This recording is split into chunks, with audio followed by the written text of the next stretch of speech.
배려 그리고 희생이란 제목으로 말씀 전합니다. 저희 어머니가 얼마 전 오른쪽 정강이 뼈 2개가 골절이 되셔서 건양대학 병원에서 수술을 하실 때입니다. 수술이 잘 돼서 참 감사했습니다. 그런데 제가 좀 놀란 것이 있었습니다. 이제 목사니까 거기 건양대학 병원 많이 갔었거든요. 수술하시는 분도 있어서. 그 수술실이라 써놓은 맞은편에 로봇 수술센터 이렇게 써놓은 거예요. 그래서 야, 벌써 대전에도 로봇으로 수술을 하는구나. 좀 놀랐습니다. 여러분, 인류가 수렵하던 생활에서 쌀과 밀을 발견한 것은 대단한 발견입니다. 이동하지 않아도, 짐승을 잡지 않아도 몇 년이 가도 썩지 않기 때문에 1차 농업혁명은 대단했습니다. 말, 소로 농사짓던 데서 디젤, 이 증기기관이 발견된 2차 산업혁명은 대단한 발전을 이루었습니다. 2차 산업혁명이죠. 자동차, 기차 타고 다니던 때에 컴퓨터가 생기고 또 비행기가 생기고 3차 정보산업혁명이었죠. 우리에게 엄청난 혜택, 편리를 가져다 주었습니다. 이제 앞으로는 AI 그러죠. 인공지능, Artificial Intelligence. 그래서 이미 벌써 온 거예요. 4차 산업혁명이 왔고 또 전폭적으로 올 텐데 상상을 초월합니다. 여러분, 세계에서 돈이 가장 많이 모여 있는 곳이 뉴욕의 월 스트리트인 걸 아시죠? MIT나 하버드나 예일이나 프린스턴에 세계 최고의 인재들이 모여 있는 곳입니다.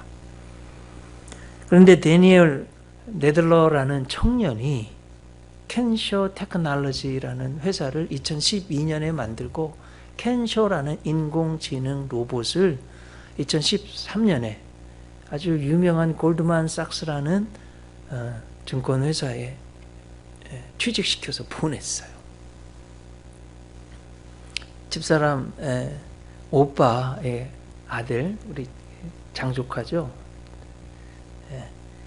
골드만삭스 지금 다니고 있습니다. 근데 여러분, 이 인공지능 로봇 켄쇼, 이게 정말 상상을 초월하는 거예요. 먹지도 않죠. 마시지도 쉬지도 않습니다. 퇴근도 하지 않고 잠도 자지 않습니다. 휴가도 가지 않아요. 이성의 한눈을 팔지도 않습니다. 오직 일만 했습니다. 고객에게 불친절하거나 동료와 사이가 나쁘다거나 상사에 대한 불평도 없습니다. 오로지 이 로봇은 투명하고 정직하고 성실하게 일했습니다. 그 결과 이 켄쇼 인공지능 로봇이 월스트리트에서 가장 많은 연봉을 받는 600명의 트레이더, 증권거래소에 일하는 분들, 한 달 가까이 600명이 한 달 해야 될 일을 여러분 얼마 만에 끝냈을까요? 3시간 20분 만에 끝냈습니다. 덕분에 598명의 트레이더는 회사를 그만두어야 했습니다. 마치 옛날 농사 질 때 트랙터 들어가고 이렇게 하면 일자리를 잃는 것과 똑같습니다. 한 가지만 더 말씀드립니다. 미국의 인공지능 왓슨입니다. 이 왓슨이요, 저파데이라는 굉장히 복잡한 미국의 유명한 퀴즈쇼가 있는데 거기 미국 퀴즈 왕을 다 이겨버렸어요. 근데 이 왓슨은 의사의 역할을, 인공지능인데 여러분 이런 거예요. 로봇에 인공지능을 넣어서 우리처럼 김영주 뭐 이름이 있는 것처럼 인공지능 로봇이요, 이름이 있는 거예요. 켄쇼, 왓슨 이렇게. 근데 어떤 공부를 했는지 의료계의 의사로서 역할을 하기 전에 한번 들어보세요. 8,500개 이상의 의료기관이 축적한 의료 정보를 다 공부했어요. 120만 편 이상의 의학 논문을 읽었어요. 여러분 논문을 얼마나 읽어보셨습니까? 이거 120만 편을 읽은 거예요. 400만 건 이상의 제약 특허를 공부했습니다. 1억 명 이상의 환자 정보를 가지고 있어요. 2억 명 이상의 생체 정보, 300억 장 이상의 이미지, 그러니까 MRI, CT, 그리고 엑스레이, 이걸 다 판독해서 정보를 가지고 있는 거예요. 더 충격적인 건 이 인공지능 왓슨은 스스로 학습하고 추론하고 판단하고 발달합니다. 미국, 캐나다, 네덜란드, 중국, 일본, 한국에서 이미 임상에서 환자들을 진료를 벌써 했습니다. 더 충격적인 것은 이것입니다. 인간 의사들이 암 진단 정확도는 대략 80%라고 합니다.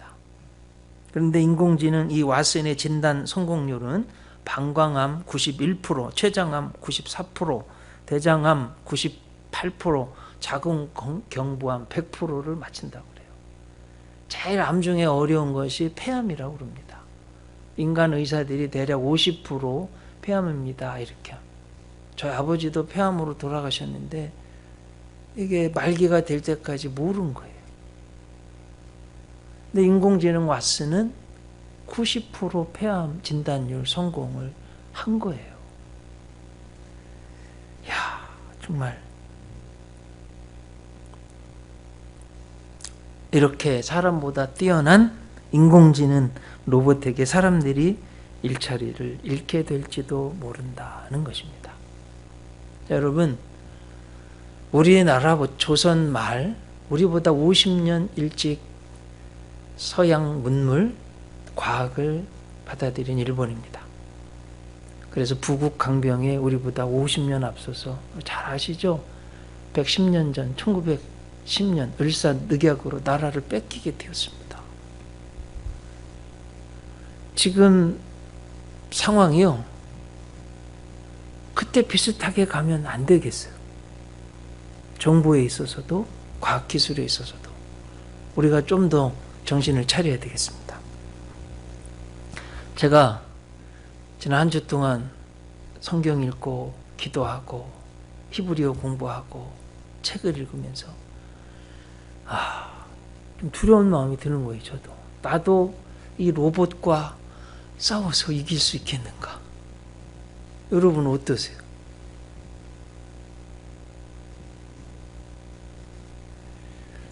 근데 여러분 너무 염려하지 마세요. 이 로봇을 포함해, 인공지능 로봇을 포함해서 인간에게 도전해 오는 모든 것을 진정으로 이기고 정말 행복하고 하나님께 영광 올려드리는 삶을 살 수 있는 비결이 오늘 성경에 나옵니다. 자, 오늘 성경으로 요한복음 몇 장이에요? 12장입니다. 자, 여러분, 요한복음은 복음서가 4개가 있는데 이런 특징이 있어요. 만왕의 왕이신, 우주의 구세주이신 예수님, 그 복음을 전하는 거예요. 대상은 온 인류입니다. 예수님이요, 우주의 구세주, 만왕의 왕으로 그렇게 선포됩니다. 그래서 상징이요, 새들의 왕인 독수리. 그래서 독수리 복음서라고 그래요. 22장으로 되어 있죠. 여러분, 예수님 당시에 예수님이 하신 말씀 통용된 건 히브리어예요. 이해되셨죠? 신약성경도 처음으로 전파된 것은 히브리어입니다. 그리고 히브리어의 특징은, 히브리 사고는 쌍이 있어요. 여러분, 점 하나 있다면 이 점은요, 수만 가지로 이 점을 지나갈 수 있어요. 그런데 쌍은요, 이 점, 여러분, 이 점을 지나가는 선은 어떻게 돼요? 딱 하나밖에 없어요. 예, 그래서 히브리의 사고는 이 쌍의 개념이에요.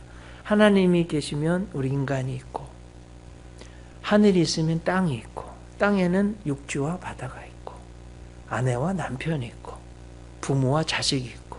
이해되셨죠? 이렇게 쌍이에요. 그래, 요한복음도 구조적으로 보면 키아즘이라는 히브리적 독특한 구조가 있는데 이것도 쌍이에요.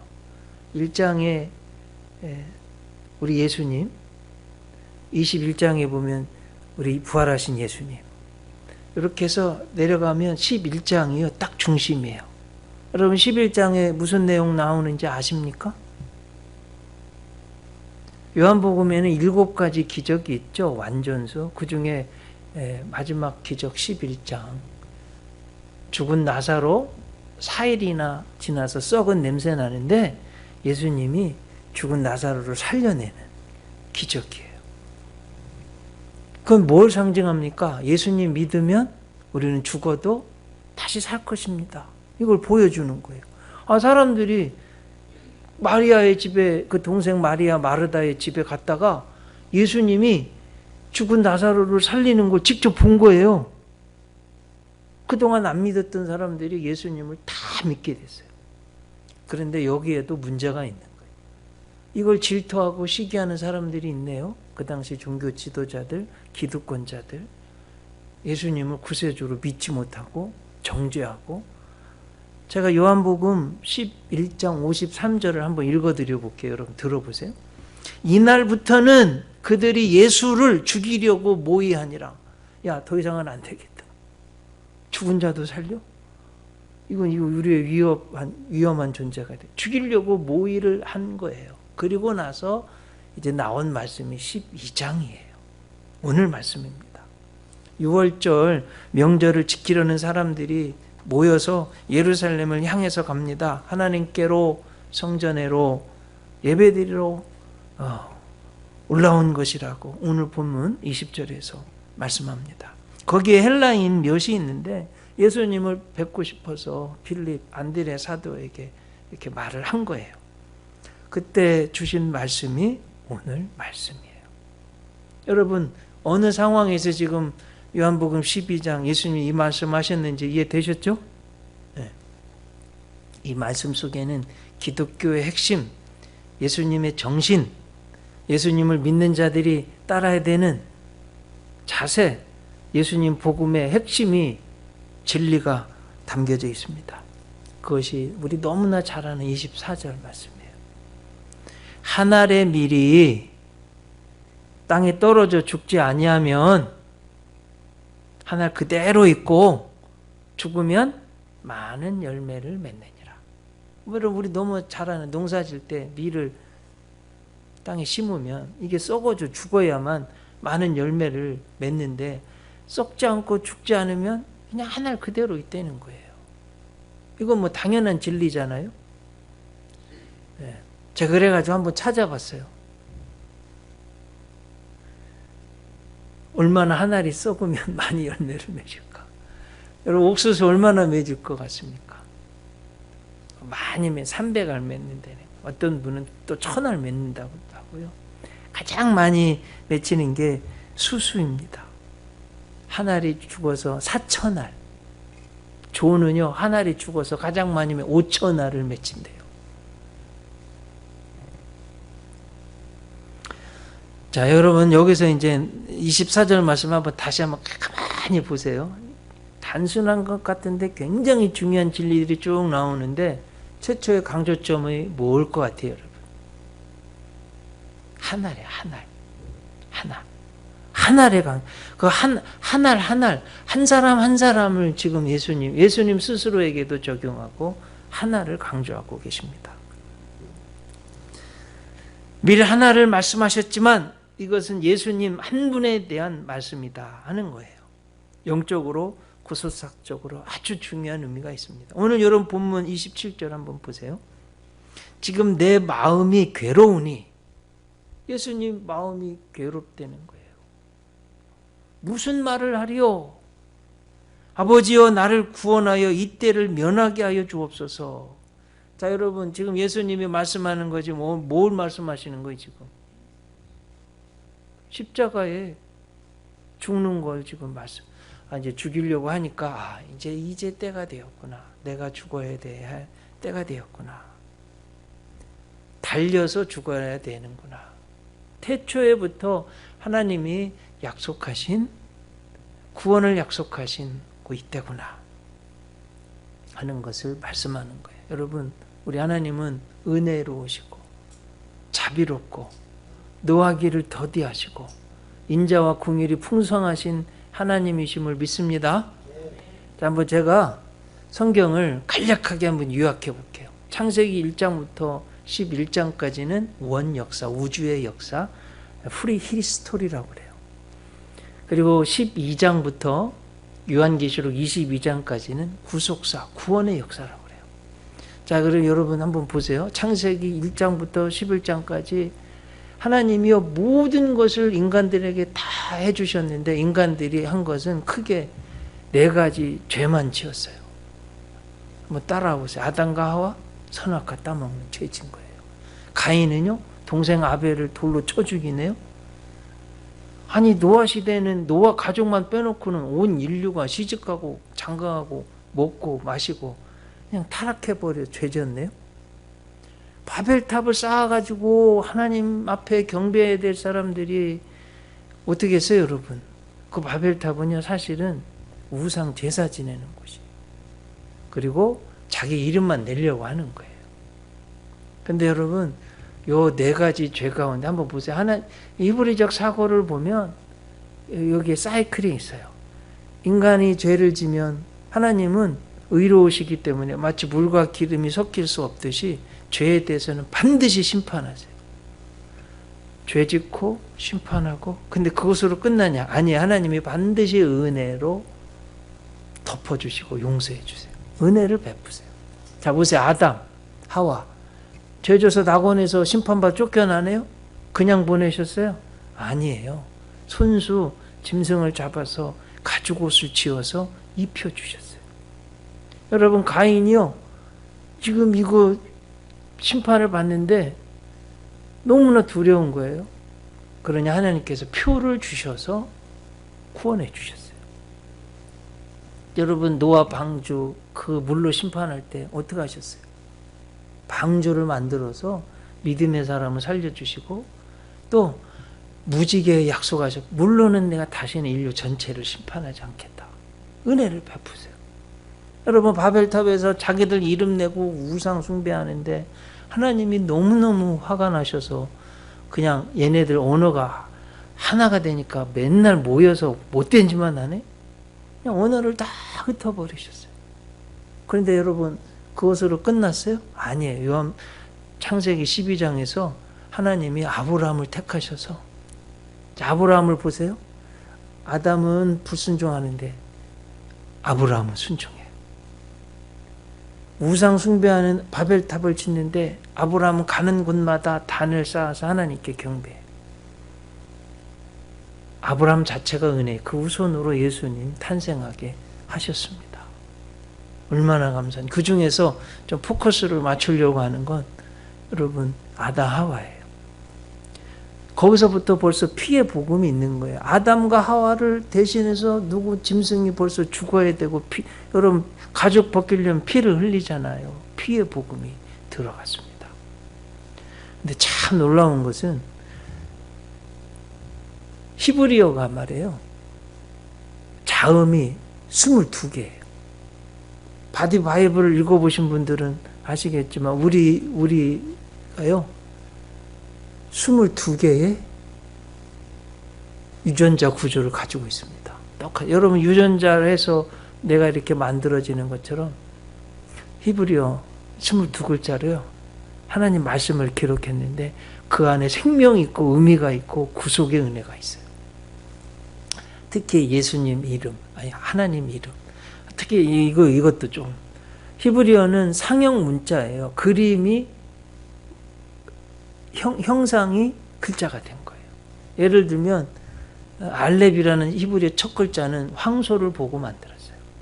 소는 하나님께 드리잖아요. 그래서 첫째 글자는 하나님을 상징합니다. 또 김멜이라는 이 단어는요 낙타를 상징해서 만들었어요. 그래서 낙타는 뭐냐? 전달한다, 운송한다. 그 글씨 속에 의미가 들어있는 거 이해되셨죠?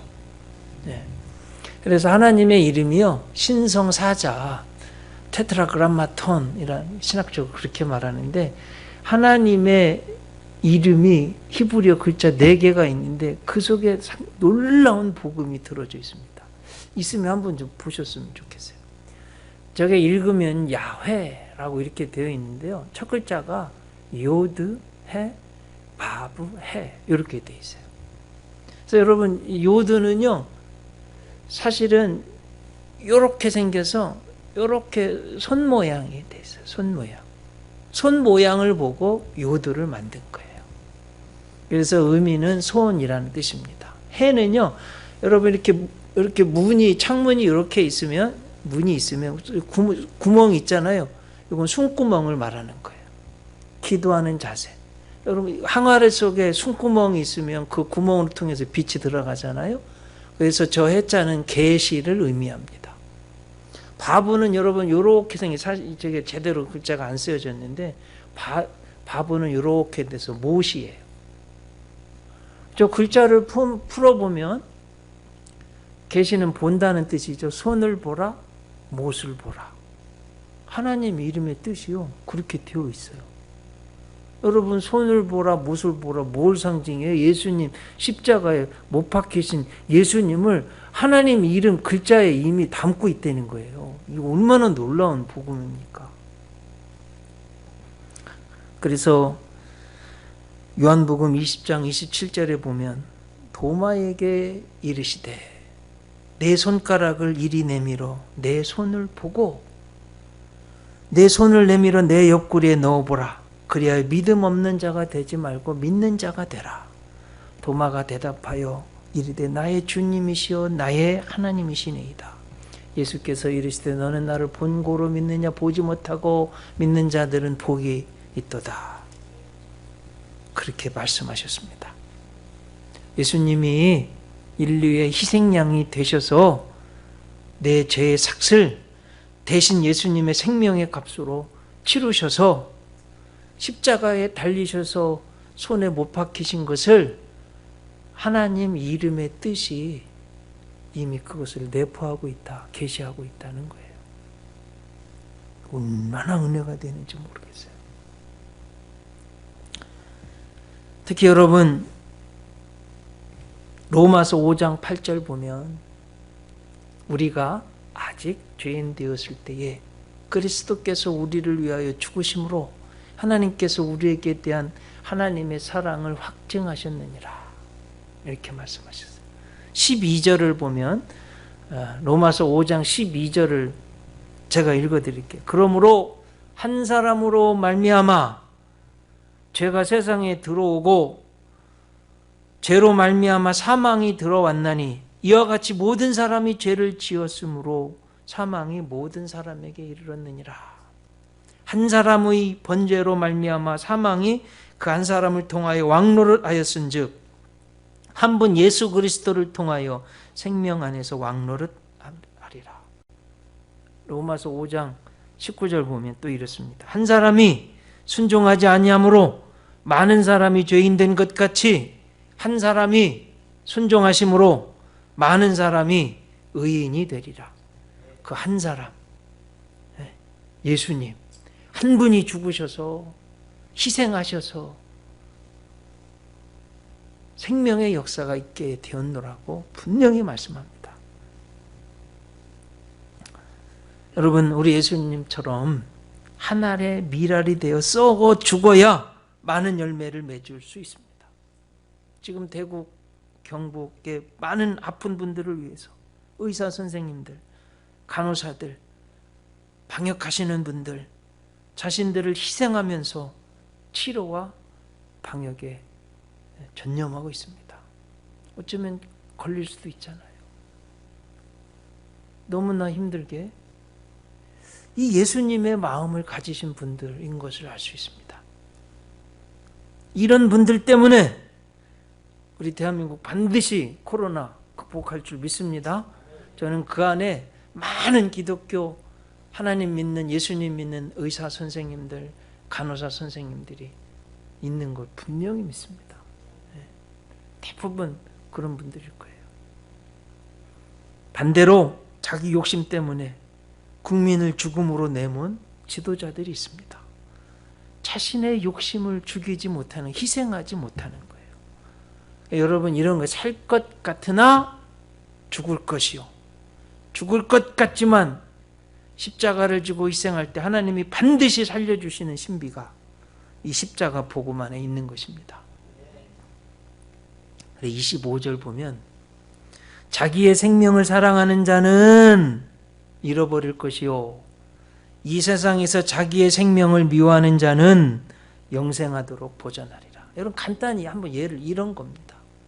자, 엄마 태 속에서 아이들이 돈 걱정, 미래, 공부, 직장, 직업, 집 살 걱정, 뭐 이런 걱정 아무것도 없는 거예요. 네. 근데 여러분, 이 세상에 태어나려고 그럴 때 어떻게 해야 돼요? 살려면 탯줄을 끊어야 돼요. 그래야 살 수 있습니다. 영적으로 똑같아요. 우리가 이 세상에서 육신적으로 죄악 가운데 살 때 어떻게 해야지 사느냐? 죄악의 사람은 죽어야 돼요. 육신의 사람은 죽어야 돼요. 아멘이시죠? 사탄의 종 노릇하는, 사탄의 자녀 노릇하는 것은 죽어야 돼요. 그래야 하나님에 대해 살 수 있고 천국에는 살 수 있고 의로운 자로 살 수 있는 거예요. 여러분, 이 신비를 꼭 아시기 바랍니다. 예. 오늘 그래서 본문 26절, 사람이 나를 섬기려면 나를 따르라. 나 있는 곳에 나를 섬기는 자도 거기 있으리니 사람이 나를 섬기면 내 아버지께서 그를 귀히 여기시리라. 이렇게 말씀합니다.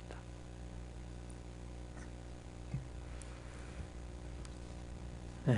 로마서 6장 10절 말씀드려요. 그의 죽으심은 죄에 대하여 단번에 죽으심이요. 11절, 너의 자신을 죄에 대하여는 죽은 자요 그리스도 예수 안에서 하나님께 대하여는 살아있는 자로 여길지어다.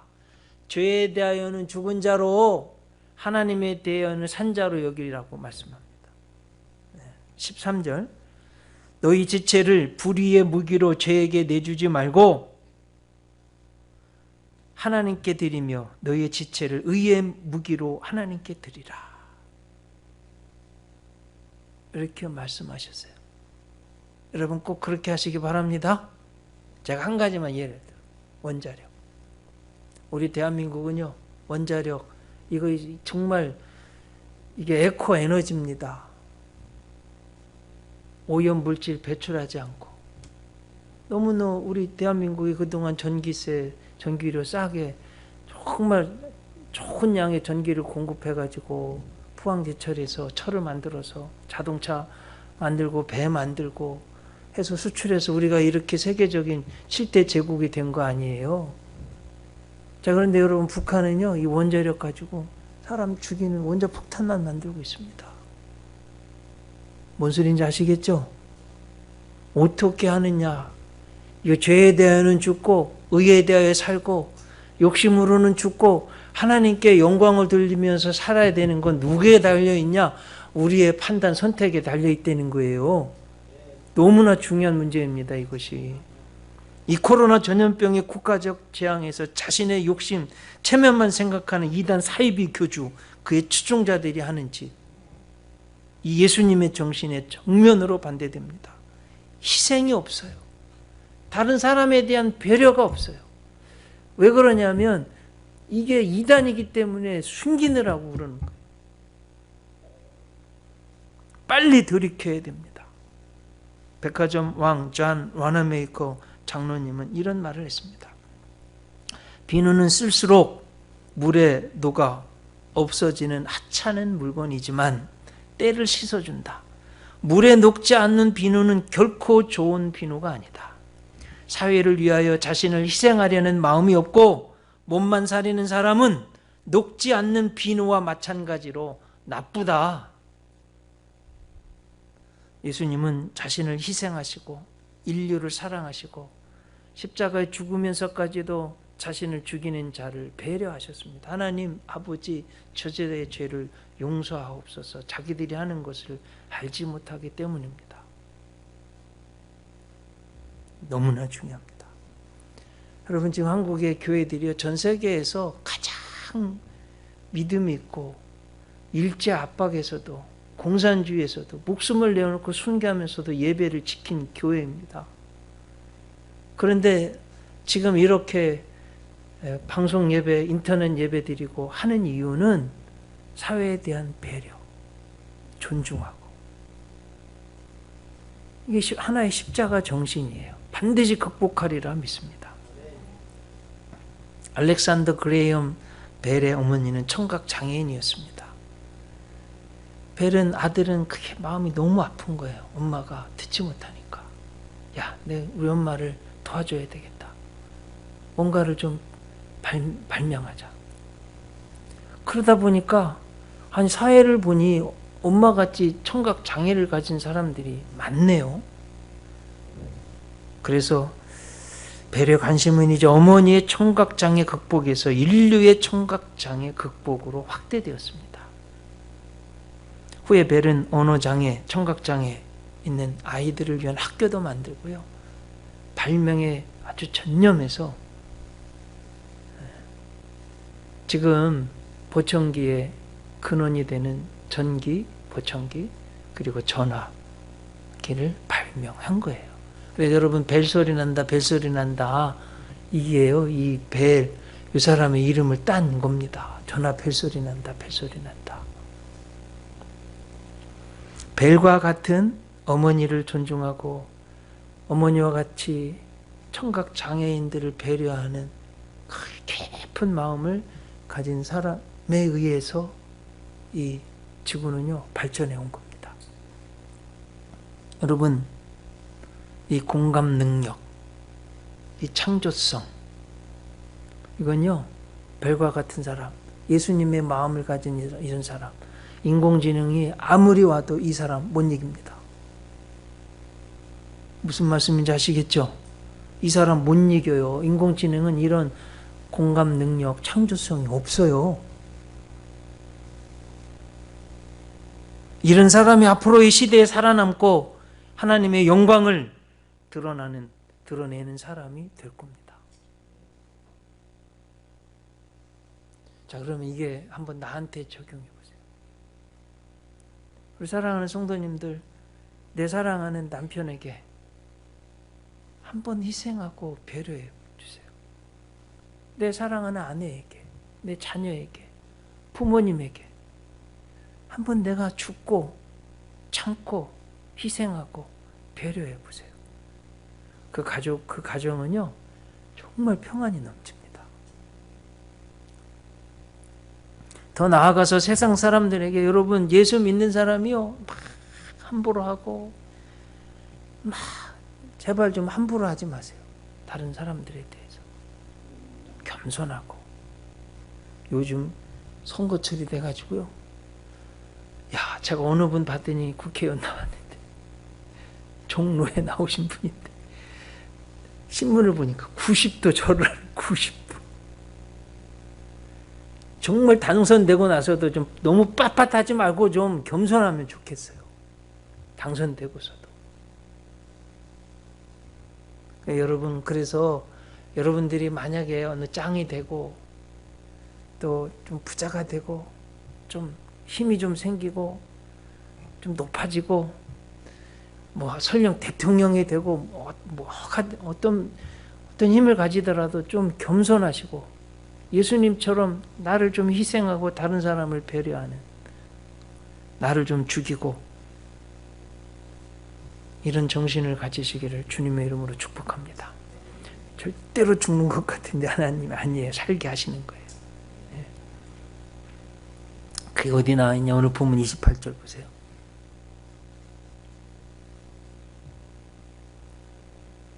이 하늘에서 소리가 나서 이르되 내가 이미 영광스럽게 하였고 또 다시 영광스럽게 하리라.